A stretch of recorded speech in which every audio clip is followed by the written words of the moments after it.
లక్ష్మీనాయుడు దారుణ హత్య కేసును నీరుగార్చే కుట్ర. పోలీసులు ఈ రకంగా ఎక్కడున్నా సరే అట్లాంటి వివాదాలు లేకుండా జాగ్రత్తగా చేయాల్సింది పోయి వీటన్నిటిలోనూ కాంట్రవర్షియల్గా రెడ్ బుక్కే ప్రామాణికంగా తీసుకుంటున్నారన్న విమర్శలకు ఇంకా ఇస్తూనే ఉన్నారు. దీని మీద ముందుగా గోపిరెడ్డి గారు చెప్పండి, సాక్షి మీద దాడి కానీ, హైకోర్టు నిన్న పోలీసులకు సంబంధించిన వ్యాఖ్యలు కానీ, అలాగే జడ్పీటీసీ మీద వచ్చినటువంటి వ్యాఖ్యలు కానీ, జడ్పీటీసీని అరెస్ట్ చేసిన తీరు కానీ, సో ఓవరాల్గా ఆంధ్రప్రదేశ్లో పోలీసు వ్యవస్థ హైకోర్టు మందలిస్తున్నా ఆగదా, రెడ్ బుక్కే ప్రామాణికం మాకు అంటుందా? నమస్తే కేఎస్ఆర్ గారు. నమస్తే అండి. అక్కడ ప్యానెల్లో ఉన్న పెద్దలందరికీ నమస్కారం, సాక్షి ప్రేక్షకులకు నమస్కారం, వెరీ గుడ్ మార్నింగ్. ఈరోజు ఆంధ్రప్రదేశ్ రాష్ట్రంలో సాక్షి గొంతు అనేది వినపడకూడదు. ఎందుకంటే సాక్షి ఒక్కటే ఈరోజు ఈ ప్రభుత్వానికి, ఈ కూటమి చేసే ఏదైనా దుర్మార్గాలకి సాక్షి ఒక్కటే ఈరోజు వాళ్ళకి అడ్డుకట్టగా ఉండటం అందరూ గమనించిన విషయమే. ఈరోజు సాక్షి మీద, సాక్షి చేస్తున్న ప్రసారాలని, లేకపోతే సాక్షి రాస్తున్న రాతల్ని అటు ప్రింట్ మీడియా కానీ, ఇటు ఎలక్ట్రానిక్ మీడియా కానీ వాళ్ళ మీద దాడులు చేసే కార్యక్రమం ఎట్లా ఆపాలి ఇది ప్రజలకి అంటే ఒకటే స్పష్టమవుతుంది కేఎస్ఆర్ గారు. వాళ్ళు తప్పు చేస్తున్న మాట వాస్తవమే. ఎందుకు ఇవాళ పత్రికా రంగం మీద దాడి చేస్తున్నారంటే వాళ్ళు చేస్తున్న తప్పుల్ని బయట పెడుతుంది సాక్షి. వాళ్ళు తప్పు చేసి ఈరోజు భయపడుతున్నారు అనేది వాస్తవం. ఈరోజు నకిలీ మద్య విషయంలో కానీ, అట్లానే పోలీసుల యొక్క రెడ్ బుక్ రాజ్యాంగం కానీ, ఏ విషయం తీసుకున్నా సరే సాక్షి లేకపోతే ఈ రాష్ట్రంలో మా విషయాలు ఎవ్వరు కూడా బయటికి తీసుకురాలేరు, ధైర్యం లేదు అని వాళ్ళకు నమ్మకం. అందుకని సాక్షి మీద ఈరోజు హైదరాబాద్ హెడ్ ఆఫీస్కి కూడా వెళ్ళి 3 రోజులు 3 విధాలుగా పోలీసులు వెళ్ళి ఈరోజు నోటీసులు ఇవ్వటం. అంతకుముందు ధనంజయ రెడ్డి గారు రాశారు, ఏది డిఎస్పీ పోస్టులు ప్రమోట్ చేశారని అప్పుడు కూడా ఒకసారి నోటీసులు ఇచ్చారు. ఇప్పుడు సాక్షి కథనాలు. ఈరోజు జర్నలిజంలో ఫస్ట్ పాయింట్ కేఎస్ఆర్ గారు ఒకటి, ఏ వార్త అయినా సోర్స్ చెప్పకూడదని జర్నలిజంలో ఫస్ట్ గా జర్నలిస్టులకు చెప్పే మాట, సోర్స్ ని రివీల్ చేయకూడదని. వీళ్ళు ఏమడుగుతున్నారు సాక్షికి వెళ్ళి, మీరు ఎక్కడి నుంచి రాశారు, ఎక్కడి నుంచి వచ్చింది సోర్స్ అని చెప్పి ఈరోజు సాక్షిని ప్రశ్నించే కార్యక్రమం చేస్తున్నారు. సోర్స్ ని ఒక్కసారి చెప్తే అసలు జర్నలిజమే చచ్చిపోయినట్టు లెక్క. సో అందుకని సాక్షి మీద ఈరోజు విపరీతంగా ఈరోజు వీళ్ళు చేసే కార్యక్రమాలు చూస్తూ ఉంటే ప్రజలకు అర్థమవుతోంది వీళ్ళు తప్పు చేస్తున్నారు అని. ఈరోజు ఆంధ్రజ్యోతి రాధాకృష్ణ ఎన్ని వార్తలు రాశారు, ఈనాడు రామోజీరావు ఎన్ని వార్తలు రాశారు, 5 సంవత్సరాల కాలంలో ఇప్పటికీ రాస్తున్నారు. అసలు వివేకానంద రెడ్డి హత్య కేసు గురించి సార్ కుంకాలు అంటే అసలు సిబిఐ బదులు వీళ్ళ ఇన్వెస్టిగేషన్ ఏజెన్సీ పెడితే సరిపోయేదేమో. సిబిఐకి ఎందుకు అప్పగించడం, వీళ్ళు రాసుకుంటా పోతారు ఇంకా స్టోరీల మీద స్టోరీలు. జగన్ అది చేశాడు, జగన్ ఇది చేశాడు. ఈ రోజు కూడా ఆంధ్రజ్యోతిలో కథనం చూస్తే రైతులు సర్వే రాళ్ళంట, రైతులు పాపాలని చెప్పి రాశారు ఈరోజు మెయిన్ పేపర్ లో. సర్వే మీరేం చేస్తున్నారు, అదే రీసర్వేని మీరు కంటిన్యూ చేస్తున్నారు, అదే రీసర్వే. సరే, సాక్షి మీద ఖండన, ఓకే, సాక్షి మీద ఖండించారు.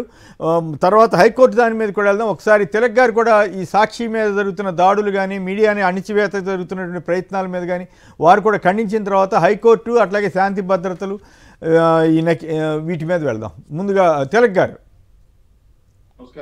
నమస్కారం.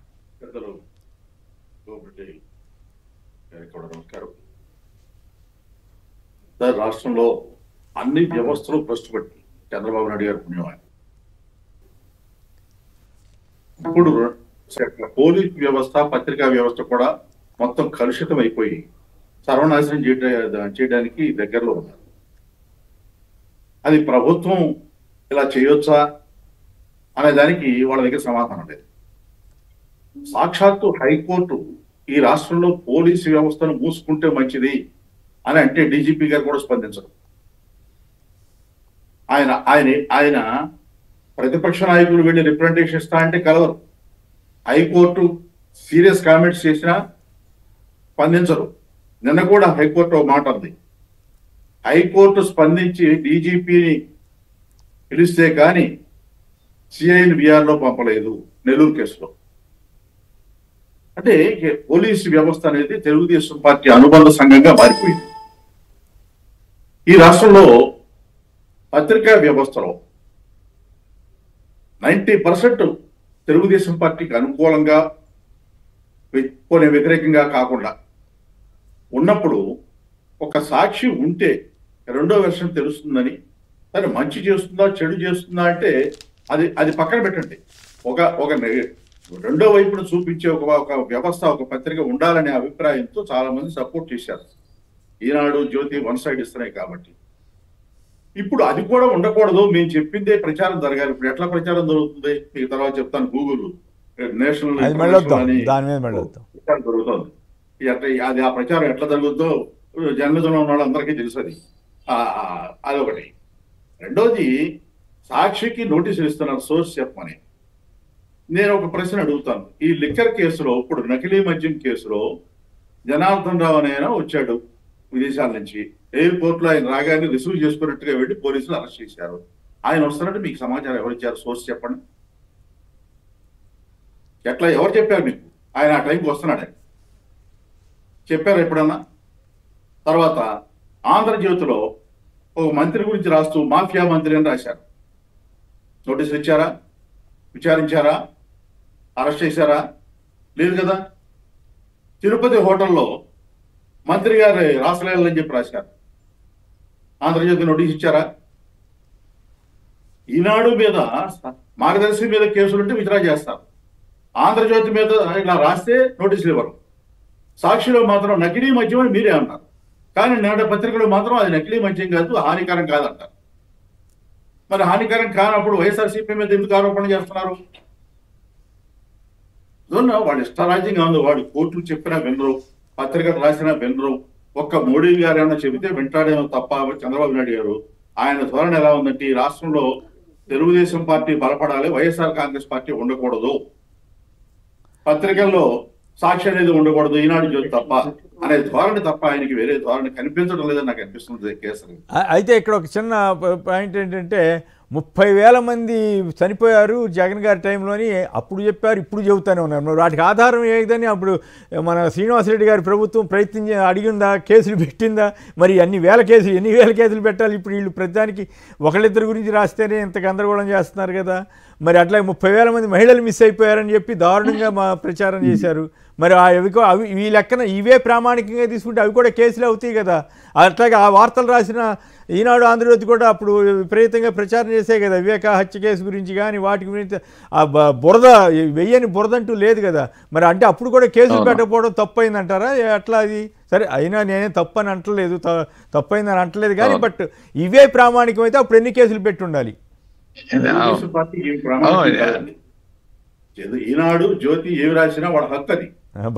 భగవద్గీత అంతే, వాడు హక్కు అది. వేరే వాడు రాయకూడదు, నిషిద్ధం, రాయకూడదు. జయచంద్రారెడ్డిని పెద్దిరెడ్డి రామచంద్ర వైసీపీ కోవర్ట్ అని రాశారు సార్ ఆంధ్రజ్యోతిలో క్లియర్ గా. జయచంద్రారెడ్డి కోవర్టు, అందుకనే పార్టీ పంపించాడు పెద్దిరెడ్డి రామచంద్రారెడ్డి అని రాశారు. ఎంత నిరాధారమైన వార్త, ఎంత అబద్ధం రాస్తున్నారో మరి అది వాళ్ళకి చెల్లదా అని చెప్పి అడుగుతా ఉన్నా వాళ్ళ. మాట చెప్తాను ఈ సందర్భంగా. ఇప్పుడు ఆయన రామచంద్రారెడ్డి గారికి కోవర్ట్ అన్నారు. బాలకృష్ణ గురించి ఆంధ్రజ్యోతి రాధాకృష్ణ గారితో చంద్రబాబు నాయుడు గారు రాయించారని చెప్పేసి ఒక ప్రచారం జరుగుతుంది. బాలకృష్ణ నోరు మూయించడానికి, ఆయన మంత్రి పదవి కూడా అడగకుండా ఉంటాయి.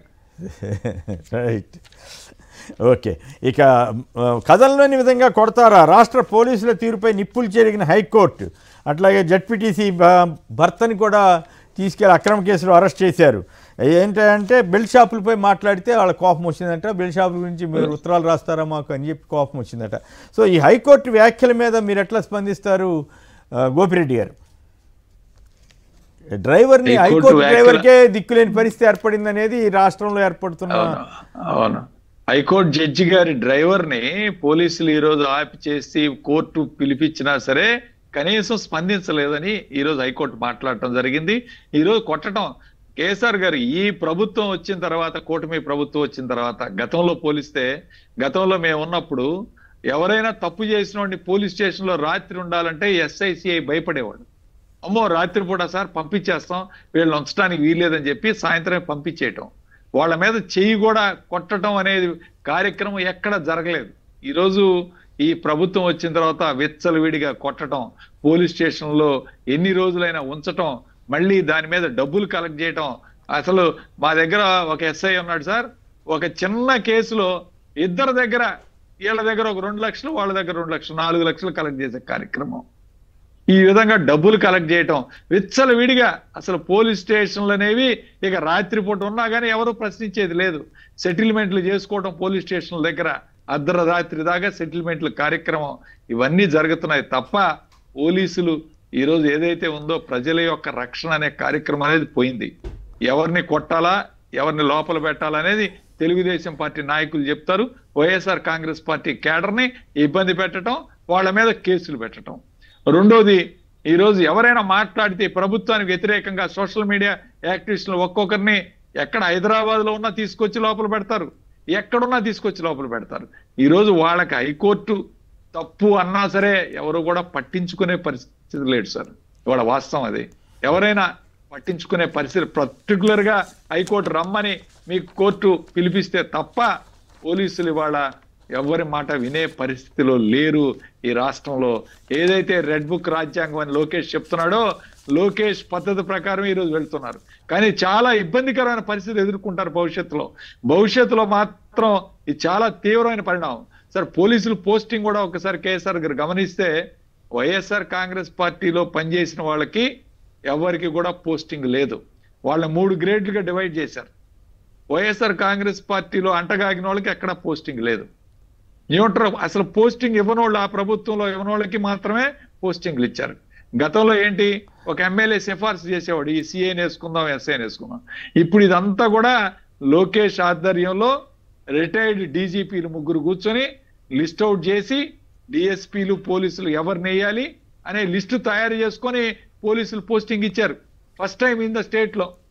ప్లస్ పోలీస్ స్టేషన్ లో ఒక చిన్న డ్రైవరు, ఇలాంటి చిన్న కానిస్టేబుల్ ఎప్పుడు మార్చలా గతంలో.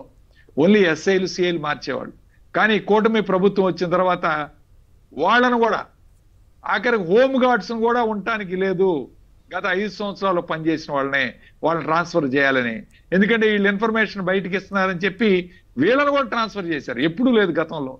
డ్రైవర్లని, హోమ్ గార్డ్స్ ని, మొత్తం స్టేషన్ మొత్తం మా వాళ్ళు నిండాలి, మేము సిఫార్సు చేసిన వాళ్ళే పోలీస్ స్టేషన్ లో ఉండాలి అనే నేపథ్యంలో పోలీస్ స్టేషన్లు వాళ్ళ తీర్చిదిద్ది లోకేష్ రెడ్ బుక్ రాజ్యాంగం. చంద్రబాబు గారు కదా చూడాల్సింది, అన్ని లోకేష్ గారు ఎట్లా చూస్తున్నారు? ఇదేం విచిత్రంగా ఉందే మీరంతా చెప్పేదాన్ని బట్టి. ఇప్పుడు ఈ రాష్ట్రానికి ముఖ్యమంత్రి, డిఫాక్టో ముఖ్యమంత్రి లోకేష్. ఓన్లీ చంద్రబాబు నాయుడు ఫేస్ చేశారు పైన. చంద్రబాబు నాయుడు బయటికి ముఖ్యమంత్రి అని కనపడుతున్నాడు తప్ప మొత్తం వెనక జరిగే కార్యక్రమాలన్నీ కూడా లోకేష్. అంటే చంద్రబాబు గారు అంత వీక్ అయిపోయాడా? చంద్రబాబు గారు అంత బలహీనుడైపోయాడా ఈ లెక్కన? వీక్ అయిపోయాడు సార్. నెక్స్ట్ స్థానిక సంస్థల ఎన్నికల తర్వాత మళ్ళీ లోకేష్ ని ముఖ్యమంత్రి కూడా చేయాలని అంట.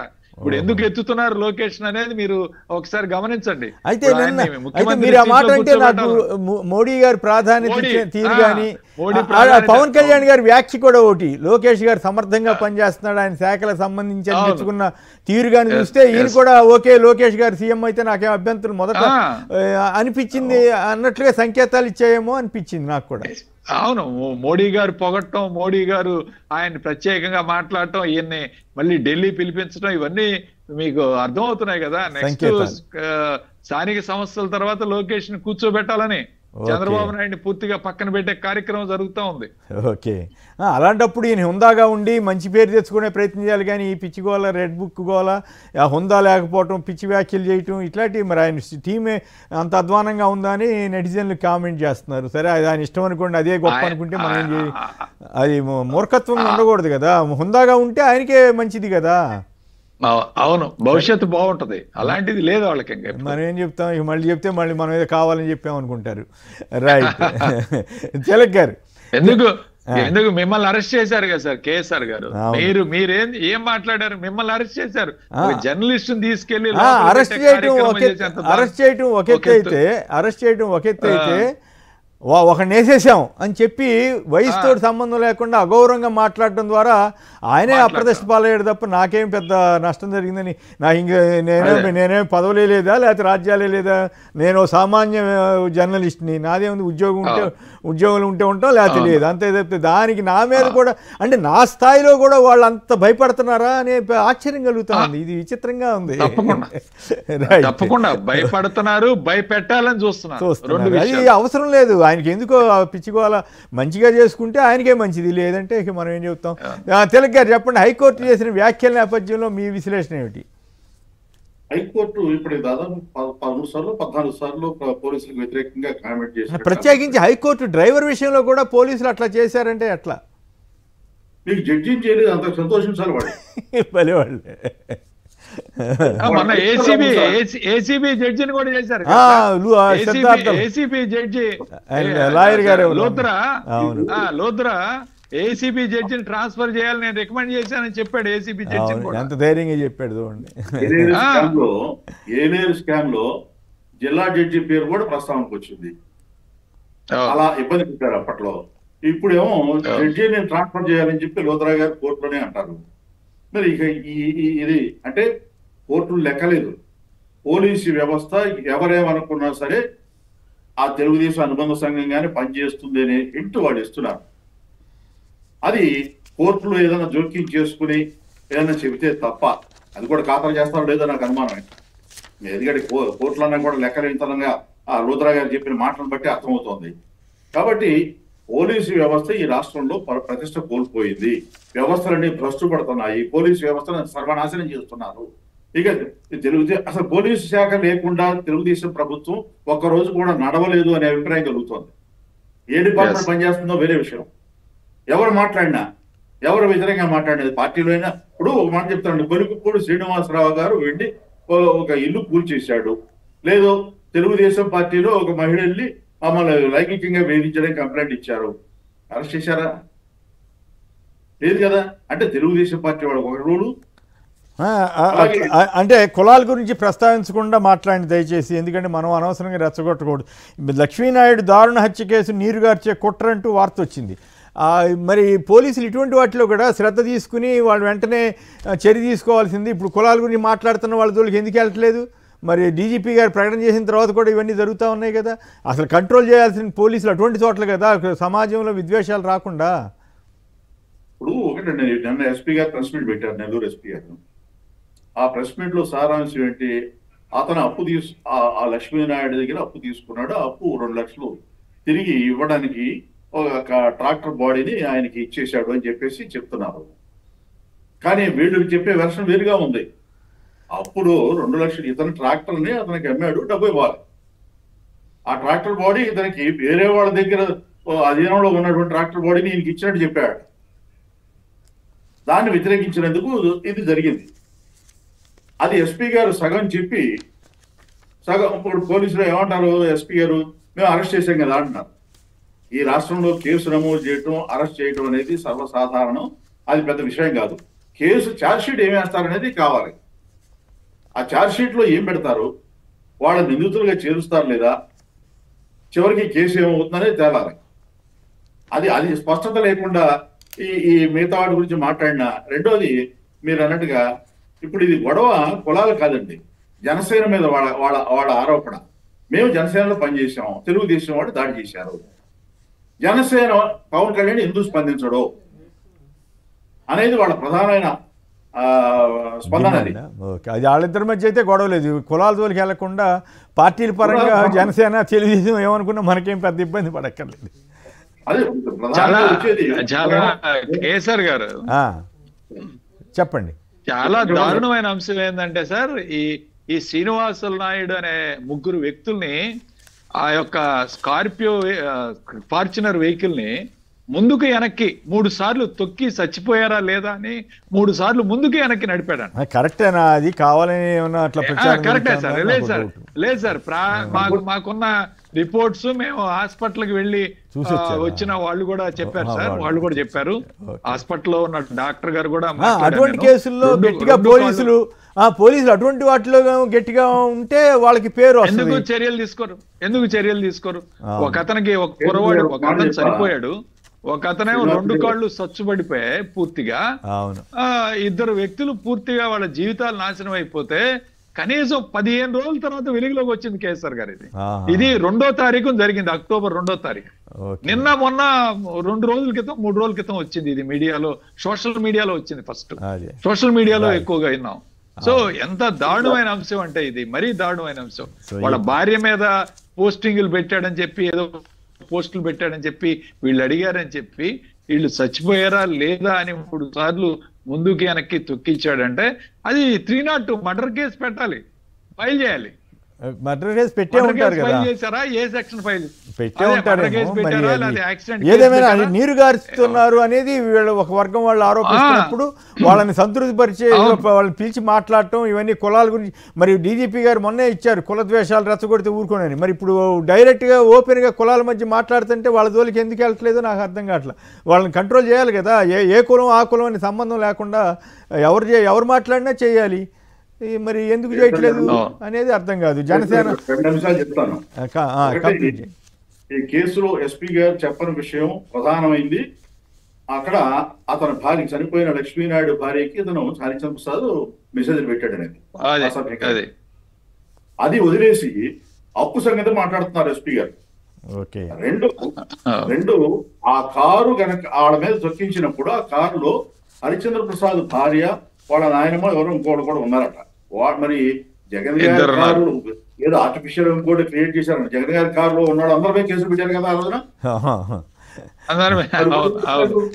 అప్పుడు పెట్టినా తప్పే, ఇప్పుడు పెట్టినా తప్పేలేండి. అట్లా పోలీసుల యొక్క ఈ పక్షపాత ధోరణికి ఇవన్నీ దర్పణం పడతాయి. అందువల్ల ఇట్లాంటి మీలాంటి వాళ్ళు అడుగుతారు, అప్పుడు ఎందుకు పెట్టారా అని అడిగే పరిస్థితి తెచ్చుకుంటున్నారు. మరి అదేమంటే మా రెడ్ బుక్ లో వైసీపీ వాళ్ళ మీద, మాకు నచ్చిన వాళ్ళందరి మీద పెడతాం, మాకు ఇష్టమైన వాళ్ళ మీద కేసులో పెట్టమన్నట్టుగా వ్యవహరిస్తే పోలీసులకి నష్టం కదా, అప్రతిష్ట కదా. అది పాయింట్ కాదు. జగన్ గారి కారులో ఉంటే నేరం, తెలుగుదేశం కార్యకర్త కారులో ఉంటే అది చట్టానికి దూరంగా ఉంటుంది.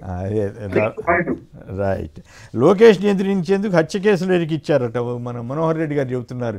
అట్లాంటి పరిస్థితులు మారాలి. ఇట్లాంటి ఆయన అటువంటి వాటిని లోకేష్ ఎంకరేజ్ చేయకూడదు. పోలీసులు కూడా అది కరెక్ట్ అయితే పెట్టాలి, లేకపోతే లేదు. హత్య కేసు పెట్టడం ఏంటి? సోషల్ మీడియా కేసుని తీసుకెళ్ళి అప్పలరాజు గారి మీద 17 మంది మీద కేసు పెట్టారు. ఏ కేసు? పోలీసులు చంపడానికి ట్రై చేశారు. ఎవరు? అప్పలరాజు గారా? డాక్టర్? అయ్యో, డాక్టర్ గారు. మరి ఆయన మీద ఏమో పెడతారు. ఇప్పుడు లక్ష్మీనాయుడు కేసులోనేమో నీరు గారుస్తున్నారని వార్తలు వస్తున్నాయి, వాళ్ళే ఆరోపిస్తున్నారు, వాళ్ళకి సంబంధించిన వాళ్ళు. మరి ఇప్పుడు దీనికి ఎవరు సమాధానం చెప్పాలి? చంద్రబాబు గారు ఏం మాట్లాడరు, పవన్ కళ్యాణ్ గారు అసలు మాట్లాడరు, లోకేష్ గారు ఏమో నాది రెడ్ బుక్ కాబట్టి నా ఇష్టం అనుకుంటున్నాడు. మరి పోలీసులేమో రెడ్ బుక్ ఎట్లుంటే అట్లా పోతా ఉంటున్నారు. రాజ్యాంగం ఇవన్నీ గాలికి పోతాయా? ఎట్లా ఇది? ఇటువంటి పరిస్థితులు ఆంధ్రప్రదేశ్కి తీరని నష్టం చేస్తే, అప్రతిష్ట చేస్తాయి. మరి వాటిని ఎప్పుడు గమనిస్తారో చూడాలి. రైట్. గూగుల్ డేటా సెంటర్ సంబంధించి జరుగుతున్న చర్చ అనండి, రకరకాల వాదోపవాదాలనండి, లేక మంచి చెడు వీటన్నిటి మీద విశ్లేషణ అనండి, ఇవన్నీ కూడా ఆసక్తికరంగా ఉన్నాయి. ఎల్లో మీడియా అయితే ఇక అసలు వేరే భుజాన్ని వేసుకుని ఏపీకి మేలిమలుపు గూగుల్తో ఒప్పందంతో మారిన దృశ్యం. ఇక్కడ కూడా జగన్ గారి మీద పడి ఏడుపనాలి. మళ్ళీ జగన్ వస్తే అన్న ఆందోళనలు పటాపంచలేయంట. అంటే ఇన్ఫోసిస్ తెచ్చినందుకు విశాఖపట్నానికి జగన్ గారు తప్పు చేసినట్ల, ఐటీ పార్క్ పెట్టినందుకు తప్పు చేసినట్ల, అదాని డేటా సెంటర్ తీసుకొచ్చినందుకు దాని ప్రాతిపదికన ఇప్పుడు గూగుల్ డేటా సెంటర్ వస్తే అది జగన్ గారు తప్పు చేసినట్ల. ఏం రాతలు రాయని బాబా, అసహ్యంగా ఉంది చూడాలంటే. నాకైతే మా బూటాళ్ళకి ఈ వయసులో చూడాలంటేనే చేదరేస్తుంది. ఇంత నీచంగా జర్నలిజం మారిపోద్దని. దేనికదే రాయండి, గూగుల్ డేటా రావడం వల్ల ఈ ప్రయోజనం ఉంది, ఈ రకంగా అయితే వీటి వస్తున్న సందేహాలు ఇవి అని రాయండి. అంతేగాని ఇదేం దరిద్రం అండి బాబు. ఎకో సిస్టమ్ కోసమే రాయితీలు, పరిశ్రమల రాకకు ఇది అవసరం. బెంగళూరుతో విశాఖకు పోలిక వద్దు, గూగుల్పై కేంద్ర మంత్రి పెమ్మసాని. ఈ సంగతి మరి లోకేష్ గారికి ముందే చెప్పుంటే ఆయన కామెంట్లు అట్లా పెట్టుకునేవాళ్ళు కదా, వాళ్ళు రియాక్ట్ అవ్వటం, వాళ్ళకి వీళ్ళు రియాక్ట్ అవ్వటం ఇవన్నీ. ఏపీ యువతపై ఎందుకింత ద్వేషం, విశాఖ గూగుల్ డేటా సెంటర్పై విషం చెమ్ముతారా, జగన్పై మంత్రి లోకేష్ ధ్వజం. మధ్యలో జగన్ గారు ఎక్కడ మాట్లాడారు, ఏం కదా. విశాఖలో గూగుల్ సంస్థ ఏఐ డేటా సెంటర్ ఏర్పాటు చేస్తుంటే వైకాపా వాళ్ళు విషం చెంపుతున్నారని లోకేష్ ధ్వజమెత్తారట. లక్షల మందికి మేలు చేసే ఈ ప్రాజెక్ట్ని అడ్డుకోవడానికి వైకాపా వాళ్ళు ప్రయత్నం చేస్తున్నారంట. ఎట్లా అడ్డుకుంటారు, ఎందుకు అడ్డుకుంటారు, ఆయన గుండె తరుక్కుపోతున్నారు. రాష్ట్ర యువతపై ఎందుకంత ద్వేషం, జగన్ ఎక్స్ వేదికగా వైకాపా అధినేత జగన్ ఎక్స్ వేదికగా ప్రశ్నించారట. అభివృద్ధిని ప్రాజెక్టులను అడ్డుకోవడానికి వైకాపా వాళ్ళు కోర్టుల్లో కేసులు వేస్తున్నారు. నక్కపల్లి అది తుని దగ్గర ఫార్మా హబ్ వస్తుంటే ఉత్తరమే రాసిచ్చారు కదా, ఇది వద్దు మాకు ఇక్కడ అని చెప్పి వాళ్ళు ఇప్పుడు ఇన్ని కబుర్లు చెబుతున్నారు. మరి లోకేష్ గారు ఈ రకంగా మాట్లాడటం మీద భగ్గుమంటున్న కర్ణాటక వాసులట. ఇది లోకేష్ పోస్టులపై భగ్గుమన్న కర్ణాటక వాసులు. ఏపీ హయాంలోనే ఏడాదిలో 1,61,000 కోట్లు అప్పు చేసింది ఎవరు అని చెప్పి నెటిజన్ల ప్రశ్న. అలాగే ఆహారంలో స్పైసీ ఎలా సమతుల్యంగా ఉండాలో ఆర్థిక రంగంలో అదే విధానం పాటించాలని కర్ణాటక మంత్రి చురక. సో ఈ రకంగా అట్లాగే గతంలో కూడా ఇక్కడ మేము తెలుగు వాళ్ళం చాలామంది ఉన్నాం, మీరు అనవసరమైన ఇట్లాంటివి పెట్టొద్దని చెప్పి కొందరు వ్యాఖ్యలు.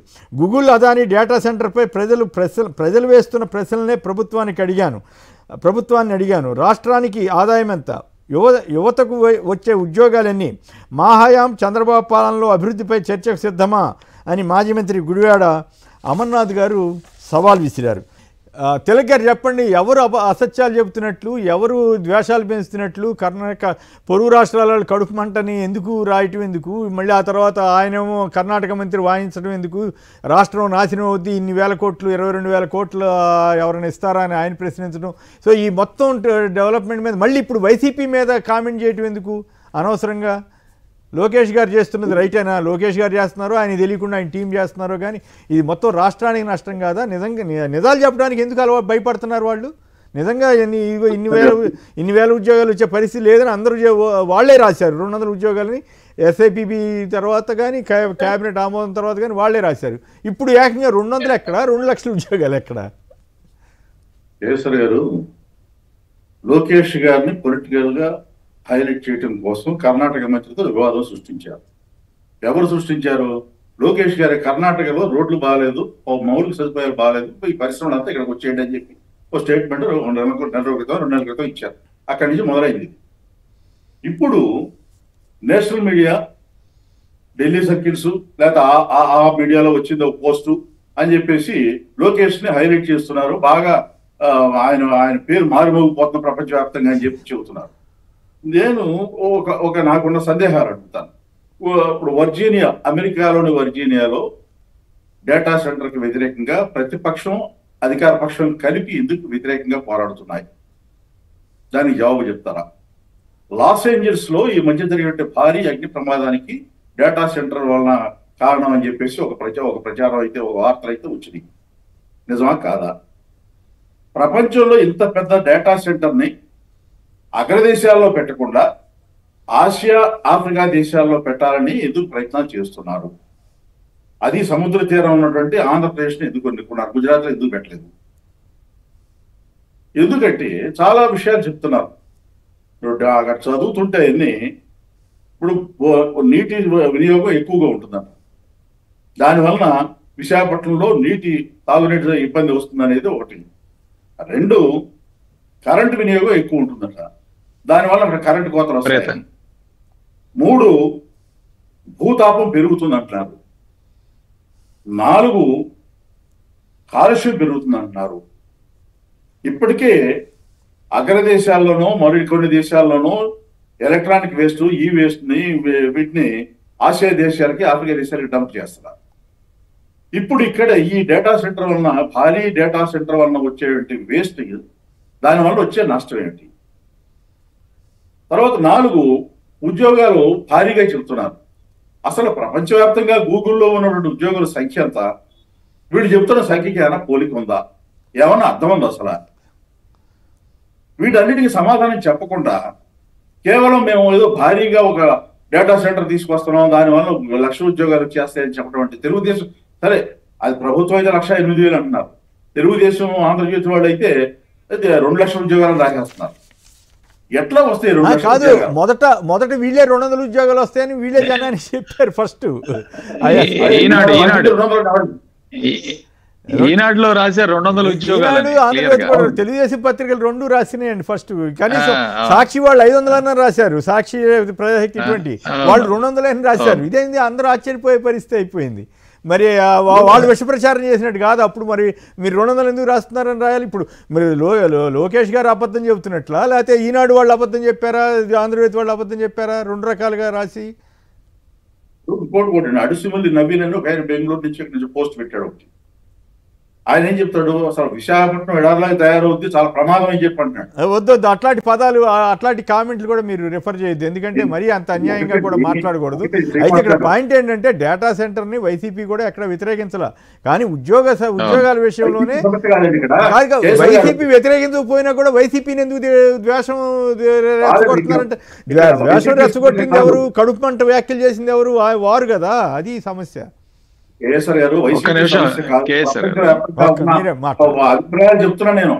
వద్దొద్దు అయినా కూడా అటువంటి చెప్తే కాదు ఇప్పుడు ఏమంటారంటే అటువంటి చెప్తే మీరు కావాలని ఇట్లాంటి ప్రచారం చేస్తున్నారు అంటారు. అందుకని ఎందుకు అవకాశం ఎందుకు?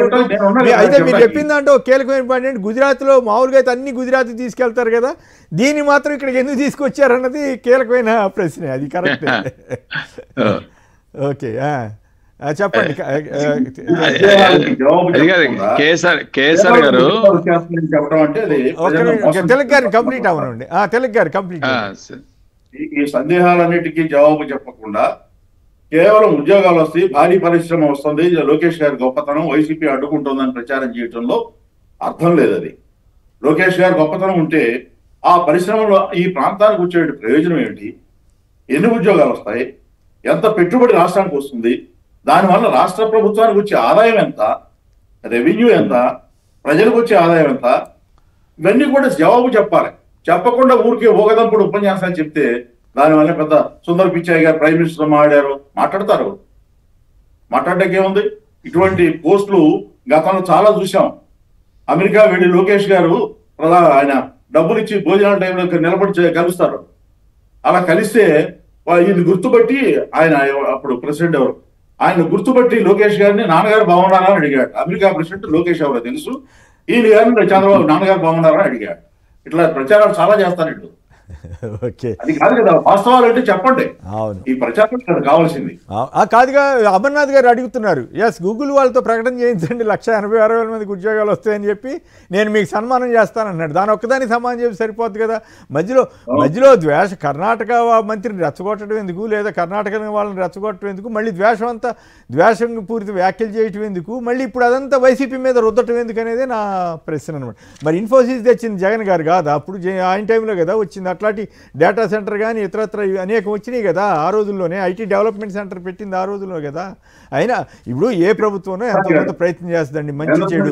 అయితే మీరు చెప్పిన దాంట్లో నాకు కీలకమైన అంశం ఏంటంటే గుజరాత్లో పెట్టకుండా మామూలుగా అంత పెద్దదైతే మామూలుగా అది గుజరాత్కి వెళ్ళిపోవాలి కదా. అట్లాంటిది ఇక్కడికి రావటంలో పర్వాలేదు లేని 200 మందికే కదా అని వదిలేశారా ఏంటి అనేది నాకు కూడా ఇప్పుడు మీరు అన్న తర్వాత డౌట్ వస్తూ ఉంది. కేంద్ర మంత్రి బ్రహ్మసాని గారు ఎకో సిస్టమ్ డెవలప్ అవుతున్నాను, ఎలా డెవలప్ చెప్పాలి జనానికి, ఎక్స్ప్లెయిన్ చేయాలి, చెప్పాలి. అంటే దాని ఆధారంగా ఇతర కంపెనీలు కొన్ని వస్తాయని అంటున్నారు. మరి అవి వస్తే మంచిదే.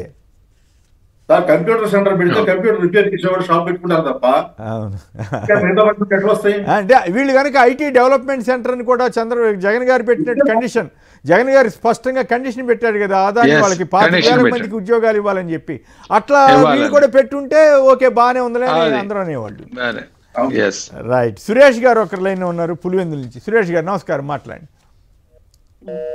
రైట్. గోపిరెడ్డి గారు మాట్లాడండి. ఒకటి కేసర్ గారు, ఇక్కడ మనం గూగుల్ డేటా సెంటర్ వేరు, గూగుల్ డెవలప్మెంట్ సెంటర్ వేరు. అవును, ఈ రెండింటికి వ్యత్యాసం ప్రజలకు తెలియాలి. గూగుల్ డేటా సెంటర్ లో only storage point, computer storage point కోసమే ఈ రోజు గూగుల్ డేటా సెంటర్ విశాఖపట్నంలో ప్రారంభిస్తున్నారు. వైఎస్ఆర్ కాంగ్రెస్ పార్టీ వ్యతిరేకం కాదు, మేము స్వాగతిస్తున్నాం ఖచ్చితంగా. అదే పెట్టుబడి పెట్టేటప్పుడు మనం మరి లోకేష్ గారే చెప్పారు 1,60,000 చిల్లర ఉద్యోగాలు వస్తాయని చెప్పి ఈరోజు వాళ్ళ పత్రికలో రాసే 200 ఉద్యోగాలని దీని మీద ఒక క్లారిటీ స్పష్టత ప్రజలకు తెలియాలి. ఒకటి. రెండోది, ఇది పెట్టడానికి మనం ఎన్ని వేల కోట్లు ప్రోత్సాహాలు చేస్తున్నాం? 22,000 కోట్ల ప్రోత్సాహాలు ఈ రోజు వీళ్ళందరికీ ఇస్తున్నాం. బెనిఫిషియల్ గా 22,000 కోట్లు ఈ రాష్ట్రం నుంచి దానికి కావాల్సిన వాటర్ కానీ, దానికి కావాల్సిన పవర్ కానీ, దానికి కావాల్సిన భూమి 500 ఎకరాల ల్యాండ్ కానీ, జిఎస్టీ ఎగ్జామ్షన్ కానీ ఇవన్నీ కలిపితే 22,000 కోట్ల రూపాయలు వాళ్ళకి మనం అందించే కార్యక్రమం చేస్తున్నాం. ఈ రోజు మేము ఒకటే అడుగుతున్నాం, ఏమండి మెడికల్ కాలేజీలు పూర్తి చేయడానికి 5,000 కోట్లు ఖర్చు పెట్టలేని ప్రభుత్వం 22,000 కోట్ల రూపాయలు ఒక డేటా సెంటర్, ఒక 200 మంది ఉద్యోగాల కోసం మీరు 22,000 కోట్లు ఖర్చు పెట్టడానికి మీరు సిద్ధపడ్డారే. ఒక 5,000 కోట్ల రూపాయలు ఖర్చు పెడితే మెడికల్ కాలేజీలు ఇవాళ ప్రతి జిల్లాలో వస్తాయి కదా, 17 మెడికల్ కాలేజీలు. ప్రజలకు ఎంత ఉపయోగం ఆరోగ్యపరంగా? ఎందుకు ఈ ప్రభుత్వం దీని మీద ఆలోచించట్లేదు అనేది మా ప్రశ్న. ఇవాళ మేము అడిగేది ఇది. ఇవాళ మీరు ఇన్ని వేల కోట్లు వస్తున్నాయి, ఇంత పెట్టుబడి వస్తుంది, ఒక హంగామా లోకేష్ ఏదో వాళ్ళు ఇచ్చిన లెక్కలు, గోపిరెడ్డి గారు వాళ్ళు ఇచ్చిన లెక్కల ప్రకారం చూస్తే రాష్ట్ర ప్రభుత్వానికి వచ్చే 10 ఏళ్ల పాటు 10 నుంచి 15 ఏళ్ళు ఇంకా ఎక్స్టెండ్ చేస్తూ వెళ్తే 10, 15, 20 చెప్పలేము. 15 ఏళ్ల పాటు ₹1 కూడా ఆదాయం వచ్చే అవకాశం ఉన్నట్టుగా. మరి ఎంత ఆదాయం వస్తుందో చెప్తుంటే సంతోషం, ఎంత ఆదాయం వస్తుందో చెప్పాలి కదా. మరి ఆదాయం వచ్చేటట్టుగా కనపట్టలేదు. మినిస్టర్ గారు పెమ్మసాని చంద్రశేఖర్ గారు ఒక స్టేట్మెంట్ ఇచ్చారు సార్, 10,000 కోట్ల ఆదాయం వస్తుంది. ఎట్లా వస్తుంది? సరే, అది ఎట్లా వస్తుందని చెప్పలేదు. జిఎస్టీ కదా, జిఎస్టీ వాళ్ళకి వెనక్కి ఇచ్చేస్తున్నప్పుడు ఇంకెట్లా వస్తుంది? జిఎస్టీ మొత్తం వెనక్కి ఇచ్చేస్తున్నాం, దానికి చెప్పలేదు. ఆయన ఒక స్టేట్మెంట్ ఇచ్చాడు. సరే, నేను అనేది ఒక 10,000 కోట్లు వస్తుంది. 22,000 కోట్లు ప్రోత్సాహాలు ఇచ్చి మన 10,000 కోట్లు లాభం వస్తే ఎంత సార్ మైనస్? మనకి 12,000 కోట్లు మనం ఇస్తున్నాం కదా, వాళ్ళకి ఎదురు ఇస్తున్నాం 12,000 కోట్లు. అంటే 12,000 కోట్ల రూపాయలు ఇచ్చి మీరు 200 ఉద్యోగాలు ఇస్తూ ఎదురు ఇచ్చి మనం పెట్టమన్నాం. ఇది కరెక్టేనా? మీరు 5,000 కోట్లు మెడికల్ కాలేజీలకి మీరు ఖర్చు పెట్టలేరు, కానీ 12,000 కోట్లు మీరు నష్టపోయి వాళ్ళకి ప్రోత్సాహాలు ఇచ్చి వాళ్ళ చేత పెట్టించే కార్యక్రమం చేస్తున్నాం. దాన్ని గమనించట్లేదు ఇవాళ. మనం ప్రజలు దాన్ని గమనించాలి, వాళ్ళ మేధావులు. అదానికి ఇచ్చినప్పుడు ప్రభుత్వం ఎదురు కండిషన్లు పెట్టింది, ఇక్కడేమో గూగుల్ వాళ్ళు మనకు కండిషన్లు పెడుతున్నారు. అది విచిత్రం. లులు వాళ్ళు డైరెక్ట్ గా వాళ్ళే ఏంటి ఇన్ని కండిషన్స్ అనే పరిస్థితికి లులు కంపెనీ చూసాం కదా. సో గవర్నమెంట్ ని వాళ్ళు శాసిస్తున్నారు, జగన్ గారు ఏమో కంపెనీలను శాసించారు, మీరు ఇట్లా పెట్టండి ఇట్లా చేయండి అని. అయినా వచ్చారు కదా ఆ రోజుల్లో. అట్లాగే సార్, తిలక్ గారు చెప్పినట్టు యూరోప్ కంట్రీస్ అన్ని కూడా, ఐర్లాండ్ గానీ, డెన్మార్క్ గానీ వీళ్ళన్నీ కూడా రిజెక్ట్ చేశారు. నెదర్లాండ్స్ గానీ వీళ్ళన్నీ కూడా రిజెక్ట్ చేశారు. మాకొద్దు డేటా సెంటర్, ఈ యొక్క హీట్ పెరిగిపోద్ది, ఇన్ని వాటర్ కావాలి, ఇంత పవర్ కావాలని చెప్పి వీళ్ళందరూ రిజెక్ట్ చేశారు. పవర్ గ్రిడ్లు ఫెయిల్ అవుతున్నాయి. ఈ రోజు విర్జీనియాలో ఒక గ్యాస్ స్టేషన్ వచ్చింది, not in my back yard అని చెప్పి వాళ్ళు గ్యాస్ స్టేషన్ తీసుకొచ్చారు. ఇవన్నీ తీసుకొచ్చారు ఇవాళ. Not in my back yard అని చెప్పి అక్కడ అధికార పార్టీ మంది వెనకబడి దేశం కాబట్టి వస్తే రావచ్చు, కానీ 22,000 కోట్లు అతను ఎదురివ్వటం ఏంటో అనేది సమస్య అర్థం కాని విషయంగా ఉంది. ఒకటే పాయింట్ మాట్లాడదు కానీ కంప్లీట్ చేయండి.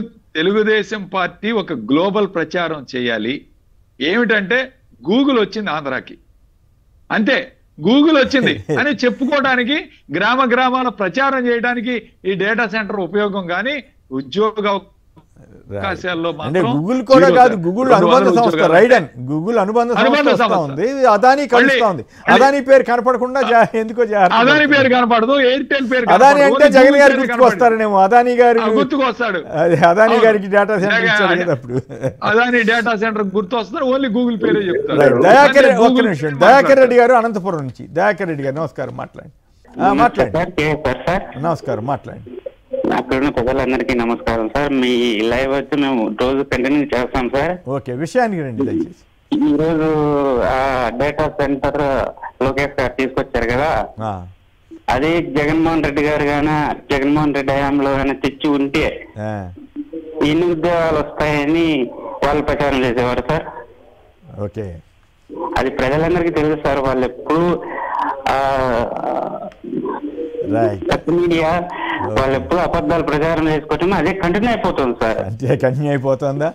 కాదు, జనరల్గా అంకెల విషయంలో చంద్రబాబు గారు ఏదేదో చెప్పేస్తుంటారు, అబ్బో ఎంతైనా ఇప్పుడు ఆయన మించిపోయి చెబుతున్నాడు ఈ అంకెలు. ఏకంగా గూగుల్లో మొత్తం ఎంతమంది ఉన్నారో అంతమందికి ప్రత్యక్షంగా కానీ పరోక్షంగానే వచ్చే అటువంటిప్పుడే ఇప్పుడు కాబోయే ముఖ్యమంత్రి ఏదో మరి గోపిరెడ్డి గారు చెబుతున్నాడు స్థానిక ఎన్నికల తర్వాత అవుతారని అంటున్నారు. అయితే మనకేం అభ్యంతరం లేదు, కానీ అటువంటి వాళ్ళు బాగా ఈయన చక్కగా పద్ధతిగా మాట్లాడుతున్నారని అనిపించుకోవాలి, కానీ ఇదేంది ఇప్పించుకోవాలి నాకు అర్థం కాదు. తిలక్ గారు ఇతర అంశాల్లో కూడా వెళ్ళాలి, చెప్పండి. 22,000 కోట్ల రాయితీలు ఇచ్చారు కదా, అవును, దాంట్లో పెట్టుబడులు 10% కూడా ఉంది. నేనేమంటానంటే 22,000 కోట్లు కార్పొరేట్ కంపెనీకి ఇచ్చేటప్పుడు జగన్మోహన్ రెడ్డి గారు విశాఖ ఉక్కు ఫ్యాక్టరీని మాకు హ్యాండ్ అవుట్ చేయండి స్టేట్ గవర్నమెంట్ అని చెప్పాను. అవును, అలాంటి ప్రపోజల్ ఎందుకు చేయరు? 5,000 కోట్లు మెడికల్ కాలేజీలు పెట్టడానికి డబ్బులు లేవంటారు, 22,000 కోట్లు గూగుల్కి ఇవ్వడానికి ఉపయోగం. ఎందుకు చెప్తున్నారంటే ఉపయోగించి లోకేష్ ని అంతర్జాతీయంగా ప్రచారం చేయాలి. చేసుకోనివ్వండి, మంచి చేసుకోవచ్చు, కానీ ఇదేంది ఈ గోల్? అది మంచి చేస్తే ఆటోమేటిక్గా వస్తుంది కదా ప్రచారం. అయితే ఇక టైం తక్కువ ఉంది మనకి. ఇక 2 రాష్ట్రంలో భారీ మద్యం కుంభకోణం, చాలా విచిత్రమైన పరిస్థితి. ఎల్లో మీడియా వాళ్ళు పాపం ఇది మద్యం నాణ్యమైందే కానీ ఇది నకిలీగే కానీ నాణ్యమైంది అని చెప్పే పరిస్థితికి ల్యాబ్ ఎట్లా ఏమని ఇచ్చిందో ఏందో వాళ్ళు ఇట్లా రాశారు. ఇంకోవైపు ఋషికొండ భవనాల మీద జరిగినటువంటి ప్రచారం ఏది ఇప్పుడు వాళ్ళేమో ఆసక్తి చూపుతున్నారంట ప్రైవేట్ కంపెనీల వాళ్ళంతా కూడా, అది ఈనాడులోనే వచ్చింది. మరోవైపు పిహెచ్సి వైద్యుల సమ్మె, ఈ మూటి మీద సంక్షిప్తంగా మాట్లాడండి గోపిరెడ్డి గారు. పిహెచ్సి డాక్టర్ సమ్మె చాలా ఘోరమైంది సార్. ఇది ఇంతకుముందు ఇన్ సర్వీస్ కోటా సర్వీస్లో పనిచేసే వాళ్ళకి పీజీ సీట్స్లో ఒక 30% రిజర్వేషన్ ఇచ్చేవాళ్ళు సార్, 30%. అందువల్ల ఏంటంటే ఇమీడియట్గా ఎంబీబీఎస్ అయిన వాళ్ళు చాలా మంది జాయిన్ అవుతారు, సర్వీస్ జాయిన్ అవుతారు. దాని ద్వారా 3 సంవత్సరాలు చేసిన తర్వాత వాళ్ళకి పీజీలో సీట్ల కోసం సర్వీస్ జాయిన్ అవుతారు అన్నమాట, కొత్త వాళ్ళు ఫ్రెషర్స్ ఎవరైతే ఉన్నారు. దీని ద్వారా జగన్మోహన్ రెడ్డి గారు సుమారు 1,500 మందిని ఒక సింగిల్ టేక్ లో వీళ్ళందరినీ రిక్రూట్ చేసుకున్నారు, 1,500 మంది డాక్టర్స్ ని. ఇప్పుడు వీళ్ళ రిజర్వేషన్ అంతా 30% నుంచి 15% చేస్తూ ఉంటారు. అది కూడా కొన్ని క్లినికల్ డిపార్ట్మెంట్స్ లో మేము క్యాన్సిల్ చేస్తూ ఉంటారు. ఇది వీళ్ళ ఒంటెద్దు పోకడే. అరే సర్వీస్ లో జాయిన్ అయిన వాళ్ళు మనకి సర్వీస్ చేస్తున్నారే డాక్టర్స్. చెప్పండి, అంటే ఇప్పుడు వైద్య సేవలకి గ్రహణం పట్టిందని వాళ్ళే ఎల్లో మీడియానే రాసింది, అందుకని దాని ఇంట్రెస్టింగ్ గా అనిపించింది. వాళ్ళే రాశారంటే పరిస్థితి రకంగా ఉందని. అవును, పిఎస్సి డాక్టర్ల సమ్మె సార్. ఆరోగ్యశ్రీ సేవలు బంద్, పూర్తిగా నెట్వర్క్ హాస్పిటల్స్ 10వ తారీఖు నుంచి పూర్తిగా క్లోజ్ చేస్తే ఇంతవరకు మాట్లాడటానికి ఒక్క మనిషి కూడా ఈ రోజు వీళ్ళని పిలిచి ఏం జరిగిందని మాట్లాడటానికి కూడా ఎవరు లేరు సార్. ఇవాళ దాదాపు 8 రోజులు అవుతా ఉంది ఆరోగ్యశ్రీ నెట్వర్క్ హాస్పిటల్ సమ్మె. కనీసం హెల్త్ మినిస్టర్ గానీ, కమిషనర్ గానీ, లేకపోతే సెక్రటరీ గానీ, చీఫ్ సెక్రటరీ, ప్రిన్సిపల్ సెక్రటరీ ఎవరు కూడా కనీసం పేదవాళ్ళు ఎంతమంది ఇబ్బంది పడుతున్నారు హాస్పిటల్స్ లో సర్వీసెస్ లేక. ఒక్క నిమిషం, తిలక్ గారు, నకిలీ మద్యం మీద ఎల్లో మీడియా మంచిదే ఆ సర్టిఫికెట్లు ఇచ్చే తీరేంటి, ఆ ప్రచారం ఏంటండి? మీరు ఆశ్చర్యంగా అనిపించట్లేదా? అది ప్రమాదకరం కాదంట, అసలు మద్యమే ప్రమాదకరం హానికరం అనే అడ్వర్టైజ్మెంట్లు ఇస్తారు, కానీ ఇది నకిలీయే కానీ హానికరం కాదని ఎల్లో మీడియా రాయటువంటి ఇంతకంటే దిగజారుడు ఏముంటుందండి? ప్రజల ఆరోగ్యాన్ని కోరుకుంటున్నారా? గుర్తు చేస్తాను, వైఎస్ఆర్ గవర్నమెంట్ ఉన్నప్పుడు, వైసీపీ గవర్నమెంట్ ఉన్నప్పుడు తమిళనాడు నుంచి ఓ ల్యాబొరేటరీ రిపోర్ట్ ఒకటి తీసుకొచ్చారు, కల్తీ మద్యం అది ఇది. అలాగే ఉంటాయి రిపోర్ట్లు కూడా. తెలుగుదేశం ఈ రిపోర్ట్ చెప్పండి శ్రీనివాసరెడ్డి గారు. ఇందులో కాకినాడ ల్యాబ్ ఒక రిపోర్ట్ ఇచ్చింది సార్, గుంటూరు ల్యాబ్ ఒక రిపోర్ట్ ఇచ్చింది. కాకినాడ ల్యాబ్ రిపోర్ట్ లో 64% ఇంప్యూరిటీస్ ఉన్నాయని ఇచ్చింది సార్. అవును, ఇప్పుడు వీళ్ళు రాస్తారంట. ఇప్పుడు వీళ్ళు తయారు చేసింది ఏంటి? స్పిరిట్ ని తీసుకొచ్చి రంగు నీళ్లు కలిపి తయారు చేశారు దీన్ని. అవును, ఇంప్యూరిటీస్ లేకుండా ఎలా ఉంటుంది? అదే ఇంకా తెలుగుదేశం ఏం చెప్పుకోవాలో అర్థం లేని పరిస్థితి కదా. తిలక్ గారు చెప్పండి. మద్యం కేసు దీనికంటే ఇంకొకటి ఏంటంటే డైవర్ట్ చేయడం కోసం, ఉన్న వాళ్ళని తప్పించడం కోసం జయచంద్రారెడ్డి గారిని ఇటువంటి వాళ్ళని పక్కకి తప్పిస్తే ఒక ప్రయత్నం జరుగుతుంది. బాలాజీ అని చిత్తూరు జిల్లాకి చెందిన ఆయన గోవాలో వ్యాపారం చేస్తున్నాడు, మద్యం వ్యాపారం. సో ఈయన సలహా అడిగాట ఎవరు నిన్న జనార్దన్ రావు, మాకు తయారు చేయడం ఎట్లా చెప్పమంటే నేను చెప్పను, నేను తయారు చేసి ఇస్తానని చెప్పి ఆయన తయారు చేసి ఇచ్చాట. అంటే ఆయన మీకు చేస్తున్నారు వీళ్ళంతా అమాయకులు, వీళ్ళకి తయారు చేయడం కూడా రాదని. ఇప్పుడు ఎక్కడున్నాడు బాలాజీ అంటే పలార్లో ఉన్నాడు. కాబట్టి కేసులు వెళ్ళిపోతున్నాడు, అది కోల్డ్ స్టోరేజ్ లో పంపడానికి చాలా ప్రయత్నాలు జరుగుతున్నాయి. పేర్నాని గారు చాలా స్పష్టంగా అడుగుతున్నారు, పెర్మిట్ రూములు, బెల్ట్ షాపులు వీటిలోకి ఇంతవరకు అసలు వాటిని ఆపడానికి కూడా ప్రయత్నించట్లేదు. వాటికి వెళ్ళలేదు అని ఎట్లా మీరు చెప్పగలుగుతారు? ఎట్లా ఇదంతా ఈ క్యూఆర్ కోడ్లో చేసినంత మాత్రాన మరి వాటికి సప్లై అవ్వకుండా ఎట్లా ఆపుతారని అడుగుతున్నారు. దానికే సమాధానం చెప్తున్నట్లేదు. ఒకటి కేసర్ గారు, 2 ఆస్పెక్ట్స్. ఒకటి డైరీ దొరికింది అన్నారు, 78 పేర్లు ఉన్నాయన్నారు. ఏమైనా తెలియదు, బయట పెట్టలేదు. డైరీ గురించి కోర్టు కూడా ఎందుకు చెప్పలేదు. 2 క్యూఆర్ కోడ్ బార్లకి, బ్రాంచ్ షాపులకి ఇస్తామన్నారు, లిక్కర్ షాపులకి. మరి పర్మిట్ రూములకి వీటికి ఈ షాపులకి ఎవడు క్యూఆర్ కోడ్ ఎవడు ఇస్తాడు? అవును, బెల్ట్ షాపులకి. సో ఈ పరిస్థితి అంటే అన్నిట్లోనూ ప్రభుత్వాలుగా పనిచేయాలి. ఒకప్పుడు మైదుకూరులో కల్తీ మద్యం ఇష్యూ వచ్చింది విజయభాస్కర్ రెడ్డి గారి గవర్నమెంట్లో ఉన్నప్పుడు. మొహమాటం లేకుండా అక్కడ తప్పు ఎవరిదైతే వాళ్ళని చేసేమని చెప్పి ఆదేశాలు ఇచ్చారు. ఆ ప్రకారం చేసినట్టు కూడా నాకు గుర్తు. అవి ఏ ప్రభుత్వంలో కూడా పార్టీలకు అతీతంగా ప్రజల ఆరోగ్యం విషయంలో కానీ ఇటువంటి విషయాల్లో నిష్పక్షపాతంగా ఉండడానికి ప్రయత్నం చేయాలి తప్ప కొంత కవరప్ చేసే ప్రయత్నం ఇట్లాంటివి చేయటం, పై ఎదుటి వాళ్ళ మీద ఆరోపణ చేయటం, ఎదుటి వాళ్ళు తప్పు ఉంటే మీరు అట్లాగా వదిలిపెట్టరు కదా. సో ఇటువంటి చెప్పండి. ఇప్పుడు పాలసీ మార్చడం వల్ల, లిక్కర్ పాలసీ మార్చడం వల్ల చంద్రబాబు నాయుడు ఈ ప్రమాదాలను వచ్చినాయి. అవును, కరెక్ట్. అవునండి. మరి ఢిల్లీలో లిక్కర్ పాలసీ మార్చినందు వల్లే కదా ఆయన కుంభకోణానికి పాల్పడ్డాడని కేజ్రీవాల్ లోపలికి వెళ్ళి. అంటే ఇప్పుడు వీళ్ళు ఎన్డీఏలో పార్ట్నర్స్ కాబట్టి వీళ్ళ వాళ్ళకి రారు కదా వాళ్ళు. అదేం పెద్ద మోడీ గారి గవర్నమెంట్ లో కథ వేరు కదా. రైట్. పర్యాటక ఆరోగ్య ఆతిథ్య గమ్యస్థానంగా విశాఖ, ఋషికొండ భవనాలు, భూముల అభివృద్ధికి ప్రఖ్యాత ఆతిథ్య సంస్థల ఆసక్తి. మరి ఇంత గొప్పగా జగన్ గారి టైంలో నిర్మించబట్టే కదా వాటికి ప్రాధాన్యత వచ్చింది. ఏమంటారు శ్రీనివాసరెడ్డి గారు, ఒక మాటలో చెప్పండి. తప్పకుండా సార్, అవి అద్భుతంగా కట్టారు. ప్రభుత్వ భవనాలే, ముమ్మాటికి ప్రభుత్వ భవనాలే. ఆయన ఏదో కట్టుకున్నాడు. ఇవన్నీ ఇదిగో జగన్ గారి మీద ఒక ఆరోపణ చేయాలి, ఆయన క్యారెక్టర్ ని చంపేయాలి అనే వ్యక్తిత్వ హరణం చేసే కార్యక్రమం చేస్తారు ఎల్లో మీడియాను, పెల్లో పేపర్లు. ఆ బిల్డింగ్ నువ్వు కట్టగలవా? మద్యం నాకు ఆశ్చర్యం వేస్తుంది. మద్యం ప్రమాదకరం కాదంట, తాగొచ్చు కానీ. కేసర్ గారు ఒక చిన్న మాట సార్, ఫైనల్ గా ఒకటి చెప్తాను.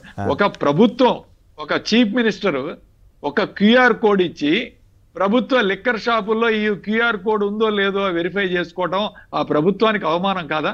అవును, అంతే కదా. ఎంత అవమానం అంటే నువ్వు సరిగ్గా ఇస్తున్నావు లిక్కర్ లేదని నువ్వు బెల్ట్ షాపుల్లో వీటన్నిటిలో వెరిఫై చేయమంటావు. ఎంత తప్పు. దీనికి సచివాలయ ఉద్యోగస్తులు పెట్టారు ఇవాళ ప్రతి సచివాలయం నుంచి వెళ్ళి. అంత దారుణమైన ప్రభుత్వం అంటే పరిపాలన ఇది, అంత ఘోరంగా పరిపాలన చేస్తా ఉన్నారు ఇవాళ. రైట్. కుటుంబానికో ఉద్యోగం ఎలా సాధ్యమని అమిత్ షా గారు ప్రశ్నిస్తున్నారు. మరి 2 కోట్ల కుటుంబాలకి 2 కోట్ల మందికి ఉద్యోగాలని ఆ రోజుల్లో ప్రకటన చేశారు. గిరిజన విద్యార్థులు మరణాలు, శాసనమండలిలో విపక్ష నేత బొత్స సత్యనారాయణ మండిపాటు, చికిత్స పూర్తి కాకుండానే పిల్లల్ని ఎందుకు ఇళ్లకు పంపిస్తున్నారని ప్రశ్న, మృతుల కుటుంబాలకు వైఎస్ఆర్ కాంగ్రెస్ పార్టీ తరఫున 5 లక్షల చొప్పున సాయం అందజేత, ప్రభుత్వం కూడా మరో 5 లక్షలు ఇవ్వాలని డిమాండ్. తెలుగుదేశం ఎమ్మెల్యే అయిన సుధాకర్ యాదవ్ గారిని ఈ డిజిటల్ అరెస్ట్ స్కామ్లో ₹1 కోటి మోసం చేశారంటే ఎవరు? ఉద్యోగుల డిమాండ్లపై కదలిక, ఉద్యోగుల సంఘాలతో నేడు ఏపీలో మంత్రుల భేటీ. సో ఇవి ప్రధానంగా ఆయా పత్రికలో వచ్చిన వార్తా విశేషాలు.